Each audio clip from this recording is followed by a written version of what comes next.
Okay. Thank you. I'm Dave Sebastian with Electro-Voice. EV, Electro-Voice. We have a table out front. Come and see us. We've got a cool, serious topic to go over, church sound and how to do it right. But I got to warn you, this will not be serious. I like to have a good time as we're going through this. If you got a question and you think that it matters to you and the rest of the crowd, jump in and ask the question. This is not a super canned robot presentation. Have you heard the expression death by PowerPoint? Yes? Yes? We will not be doing that today. We'll be going through some PowerPoints, but they will be very much one thought, one slide. It won't be, that eye chart PowerPoint that you might see sometimes. There's some definition stuff that we're going to do up front, get our terms straight, and then that will enable us to dive in and talk about solutions, okay? So, what are we focusing on? Challenges that all houses of worship deal with. Intelligibility, speech intelligibility, the ability to understand the spoken word. Impactful music, and that's actually related to intelligibility, right? When you go to a concert or a concert at a house of worship, contemporary, and you feel boom. Sorry about that. When you feel that boom, that feels good, right?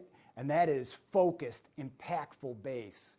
And then you can walk into another room and they've lost the plot and the bass has no impact. It kind of is just a monster room of bass. So we're going to talk about how to achieve some of that, some poor man's efficiency tricks that we can use to achieve impactful bass. Even coverage in a room, front to back, left to right, all of that stuff. This is me. I'm in my 8th year with Electro-Voice and Bosch. Prior to that, I worked for 6.5 years for the Pro division of Bose. Great company to work for. Prior to that, 19 years with 2 different system integrators in the Chicagoland area. Prior to that, I was in Little League. And I'm uniquely qualified to consult because I have made every mistake that a person could make. Not just every mistake that a contractor could make, but that a person could make. So live and learn. You hang around long enough and you start to get, oh yeah, remember we screwed that up 10 years ago. Let's not do that again. There's a couple takeaways from this. And this is maybe the most important takeaway. The room is king. Whatever church we're walking into, that room is going to dictate how we can use it. And we can try to do a bunch of clever stuff to make a Catholic cathedral with a 60-foot ceiling and dome. We can try to put a contemporary worship band in there with a snare drum that sounds like a cannon going off. But it's probably going to be a tough one. That'll probably be a tough row to hoe because the room was built in 1920 and the priest had his back to his audience, to his congregation, and he was speaking in Latin. And the room was designed to be awe-inspiring. That room was designed, when you walked in, it was designed to make you lose your breath a little bit, maybe feel small, maybe feel a very small part of this, and sit down. Speech intelligibility, when they were designing that room, never made the list. Okay? So there's only so much we can do in that Catholic cathedral.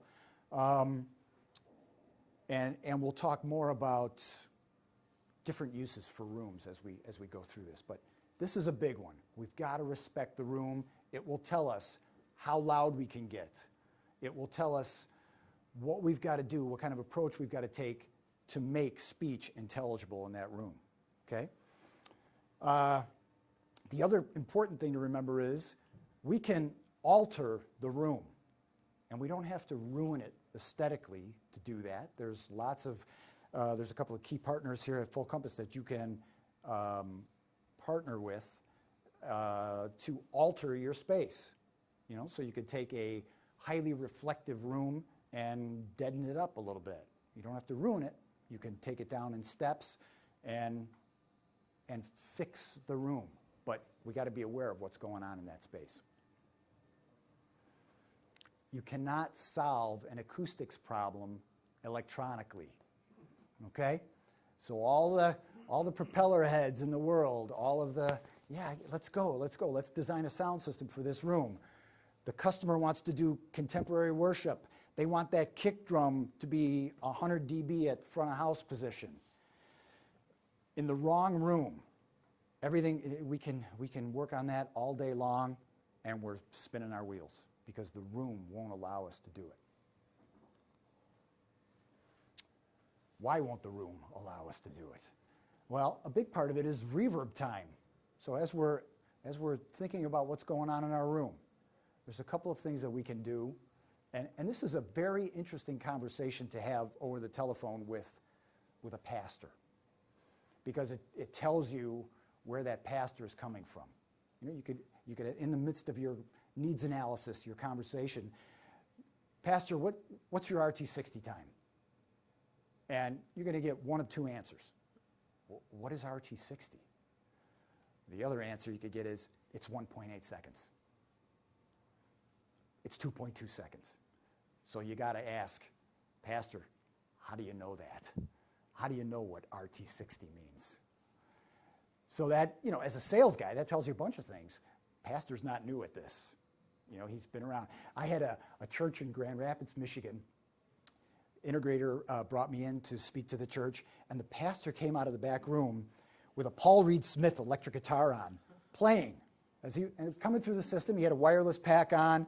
He had a Mesa Boogie amplifier in a classroom in the back of the church as a isolation room, playing his Paul Reed Smith. This is a fun day at work. This is cool. This is what we want. This is the guy we want to talk to. So there's that. That's one extreme. That guy knows his RT60. He's met with acoustic consultants. They had an acoustician come in and measure RT60 in the space to get a feel for what they're doing. The room has been engineered so that they can do a contemporary worship service. The other example, and there are many more pastors on this other end of the spectrum, and that is, what's RT60? What is that all about? Why is it so difficult for our congregation to understand the spoken word in our room? Reverberation is the persistence of sound after a sound is produced. A reverberation is created when a sound or signal is reflected, causing potentially a large number of reflections to build up and then decay as the sound is absorbed by the surfaces or objects in the space. Reverberation is frequency dependent. More on that. RT60 is the time required for reflections of a direct sound to decay by 60 dB. And that's the essence of what RT60 is. Thank you, Wikipedia. That's right out of there. And man, what a great resource. You can go to Wikipedia and all of the terms that we're talking about are right there. We've snapped it and thrown it into the PowerPoint. Okay? That RT60 time is really what it's all about. It's measurable, and it is frequency dependent. So snare drum, pow, sounds like a cannon going off. Kick drum, resonates. You know, you got to get a calendar out to measure how long that is going out. Okay, so you can affect a room so that it has got long decay times for music, but shorter decay times in the speech frequencies. Okay? Coefficients. Materials have unique coefficients to them. Did you ever meet a buddy who was stacking up egg crates, you know, in his home studio? What's up with that? Oh, I'm going to put those everywhere. Going to put them everywhere. Okay, well that's the poor man's, you know, life hack. Except, what's the coefficient of an egg crate? what is that absorbing? What is it not absorbing? And that's how you end up with home studios where you make a mix and it sounds completely different elsewhere because you've overcompensated. All right, so we said RT60 takes a specific amount of time to go down, 60 dB. What's a dB again? In acoustics, the decibel is commonly used as a unit measuring sound pressure level. So here's some examples for you. The jet engine, you know, I don't know, I live about 15 minutes from O'Hare Airport in Chicago, and there are days when the wind is blowing a certain way, where you could be out in the backyard, and you've got to stop your conversation because of that jet going overhead. So that's some pretty serious stuff, 110, 140 dB. A jackhammer, 100 dB. Normal conversation, 40 to 60 dB. Very measurable without spending a whole lot of money. $35 for an analog sound pressure level meter, and you can dial that up and measure what's happening. For $35, you are not getting a frequency-specific measurement, okay? That's important. There are also free apps galore you can download and put on your phone and measure sound pressure level.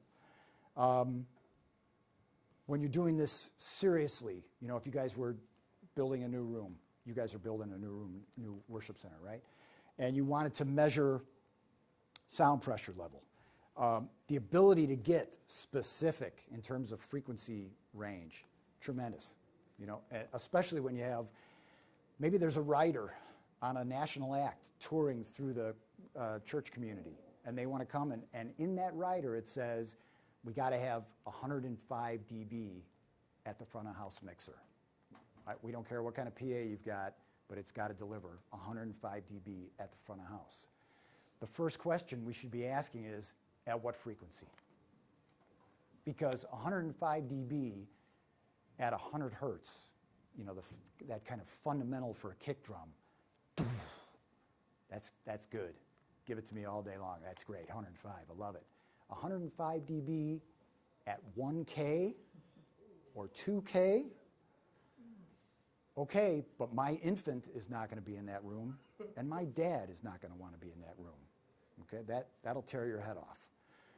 And that's all frequency dependent, right? So very important.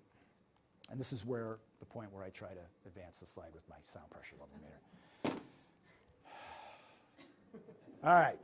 In speech communication, intelligibility is a measure of how comprehensible speech is in given conditions, affected by the level and quality of the speech signal, the type and level of background noise, reverberations sometimes, some reflections, but not too many, and for speech over communications devices, the properties of the communication system.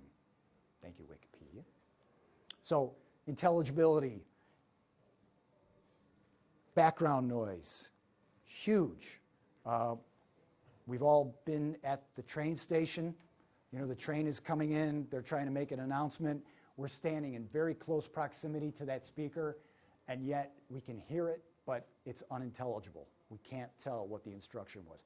And in emergency evacuation systems, mass notification systems, that is a huge, huge thing, because people are getting, you know, unfortunately, we live in a world where a bomb goes off, and we're depending on that instruction for giving us specific messaging.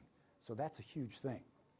So in order to make that announcement intelligible, we got to be able to read ambient noise, right? So right now, out in the demo area, in the expo area, it's about 68 dB. So for speech to be intelligible above that 68 dB, we've got to be 12 to 15 dB above ambient noise. Okay? So from a contemporary worship service standpoint, what does that mean? We got a music bed. That music bed, the drummer, and they hate this, but the drummer is the noise floor, right? If he's not behind a plexi shield, if he's playing an acoustic kit, he is the noise floor. We've got to get a measurement of what he's doing. Fill in the rest of the music, And for voices, for the vocal to be prominent above that, you got to shoot for like 12 dB above it. That's got to have an impact on our sound system design. We got to have voices coming out of a sound system that can produce that kind of level. But before we can get there, we got to have an idea of what the rest of those guys are up to in terms of ambient noise. HVAC, that's clicking away, turning on and off.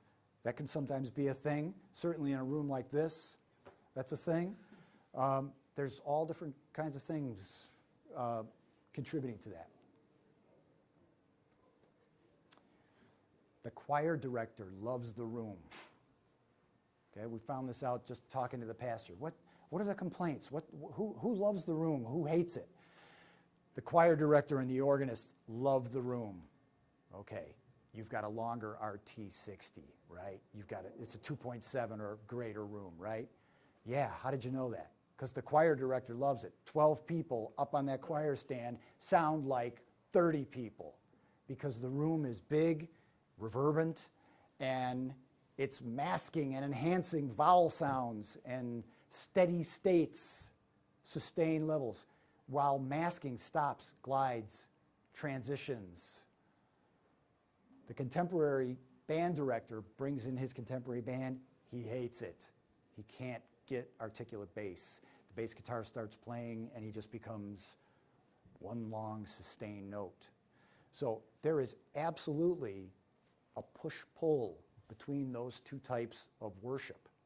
And more we're seeing collision because traditional services have got an element of, you guys are building a youth room, right? You're going to dedicate a room to it. It's so important because congregations realize, hey, we have to young up.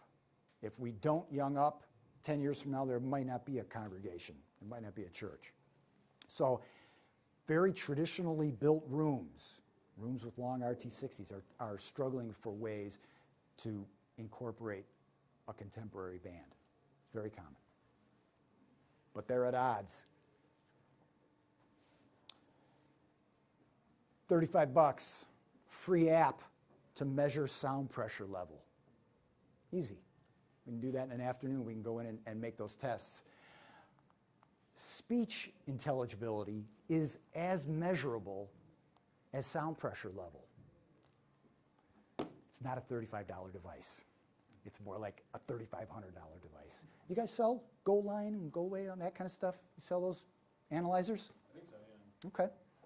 So you're going through, you're doing some really wacky noises through a system to measure and predict what speech intelligibility is going to be, okay?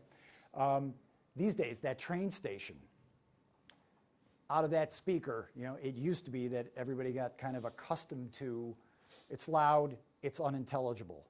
The fire marshal was going through with this device, and they were running a tone through that speaker, and okay, 90 dB out of that speaker, you pass. You can have occupancy of the space.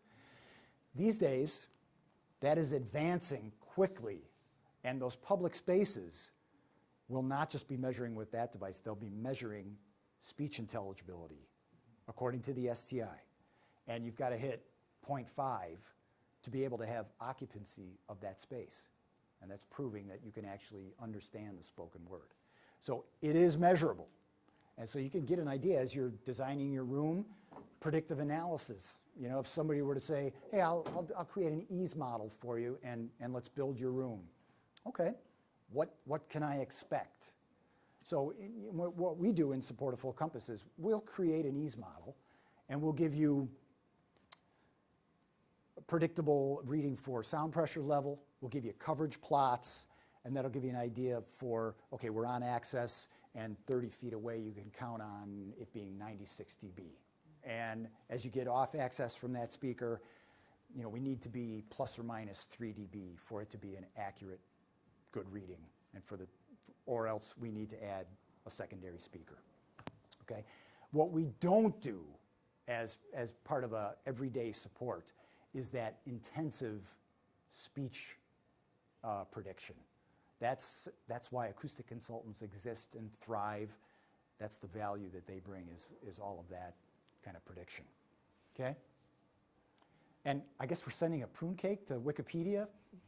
They always have those things that pop up right in the middle when you're just about to get what you need. They're looking for money. They're going to get a cake.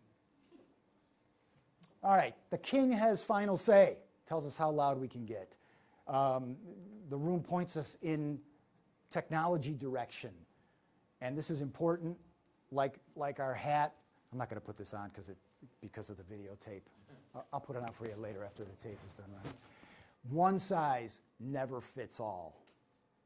That is a fallacy. I don't know how we got sold on that concept, but that is a lie. The solution's got to be custom. It's got to be custom tailored to your space. Every king is a little unique. Every king has got his foibles. Every room has got stuff going on that's unique to that room. The good news is there's only about 4 or 5 king types. You know, it could be a fan-shaped room. It could be that long, narrow Catholic church with a 60-foot ceiling. Or it could be cruciform, where we're literally in the form of a cross, where we're jutting out. These days, a contemporary worship space has more in common with a performing arts center than it does with a Catholic church, right? I mean, that when you walk in and sit in that modern church, wow, this is awesome. We're in a good place today. My 88-year-old father, my kid will say to him, "Hey, what were the good old days like?" And my father, to his credit, says, "These are the good old days. These are the days where we've got guys, before the room gets built, they can predict what that room is going to be like. Go to Home Depot and order a closet, right? The Home Depot guys, this is what your closet's going to look like. This is exactly what it'll cost. They're giving us a predictive analysis of what our closet organizer is going to look like. Pretty cool. And we've got all of that technology in the world of house of worship building.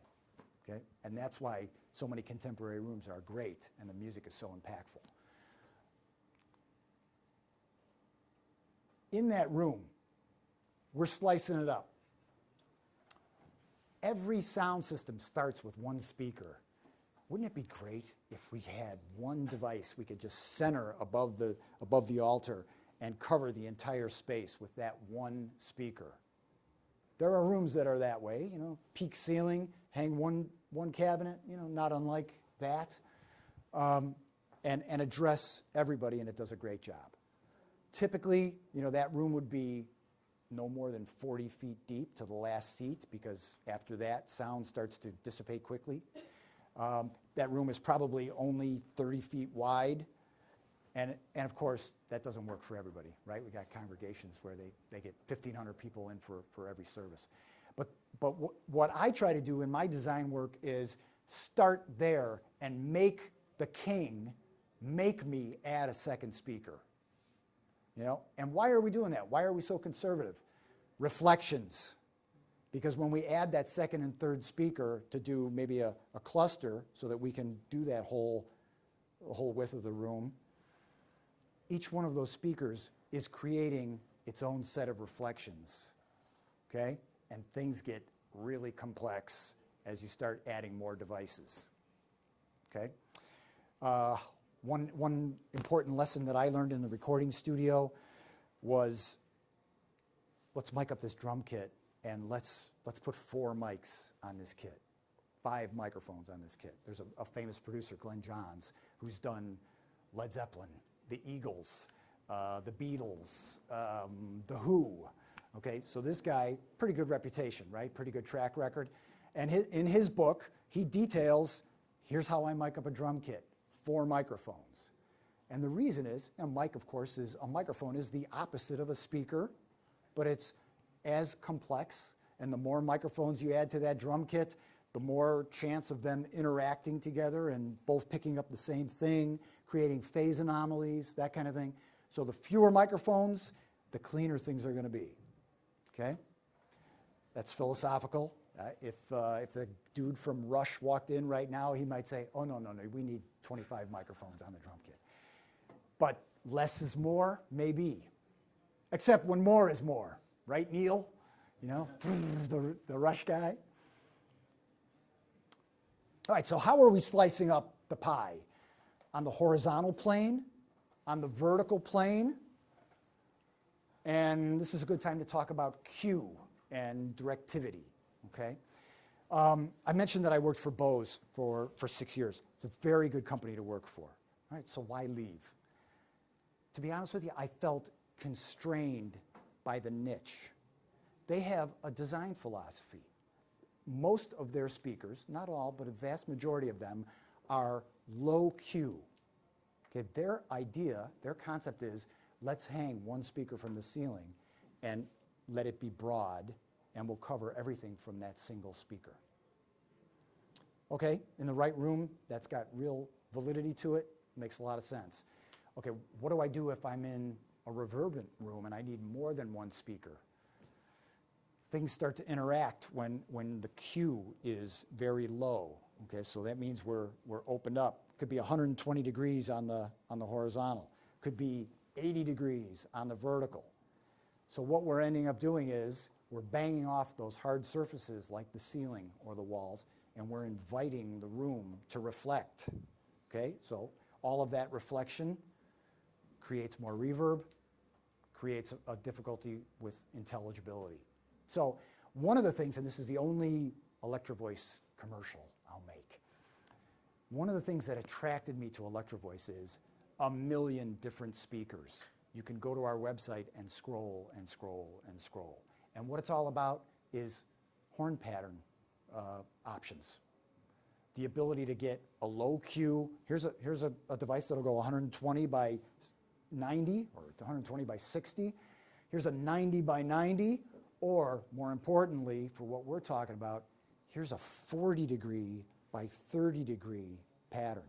Okay? So as we go to that 40 degree, what does that mean? It means we're on axis and we're covering 20 degrees that way and 20 degrees this way.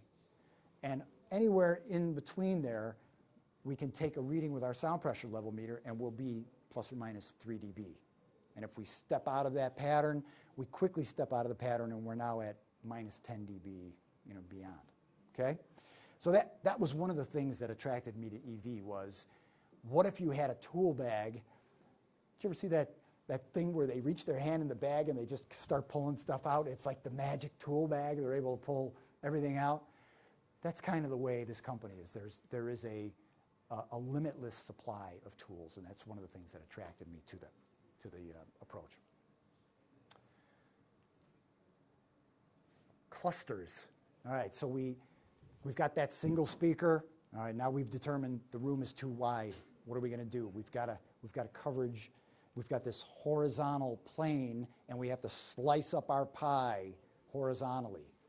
All right, we need 3 boxes. We need a center one, and then we need to cover this area. This is a perfect example of it. We don't really care about the aisle, but we got to put a speaker over here.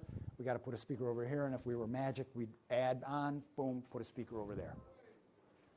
And of course, we've got the ability to, if we do it right, if we have a dedicated amp channel and a little digital signal processing, we can time align those 3 boxes and truly have even coverage all the way on the horizontal. And if we're doing it right, we're choosing like-minded boxes in that cluster so that we're consistent on the vertical as well. All right, so in that approach, what do we do if we've got a balcony? We could set up a delay zone and have exactly the same cluster halfway into the church and address our guys upstairs.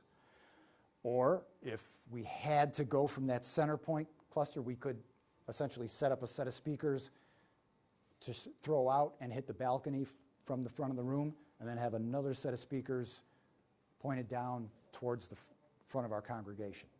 Okay, so we're able to create a cluster and deal with the horizontal as well as the vertical. Okay.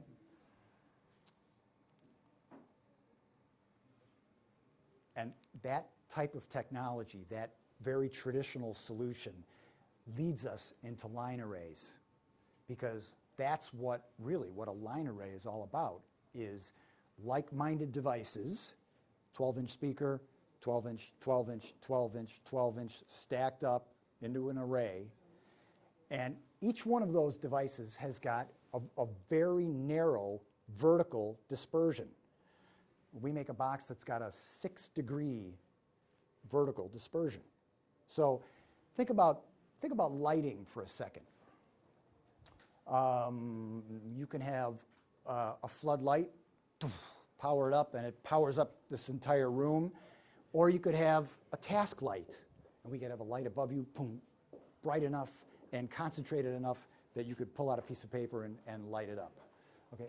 Sound is working in a very similar way. Okay? So that line array technology, come and see me if you want to know more about that, if that plays in. Where doesn't a line array work? I got a 12-foot ceiling, right? That is not the answer. Even though line arrays are kind of the solution of the moment, that 12-foot ceiling is going to cause a problem, okay? Got it.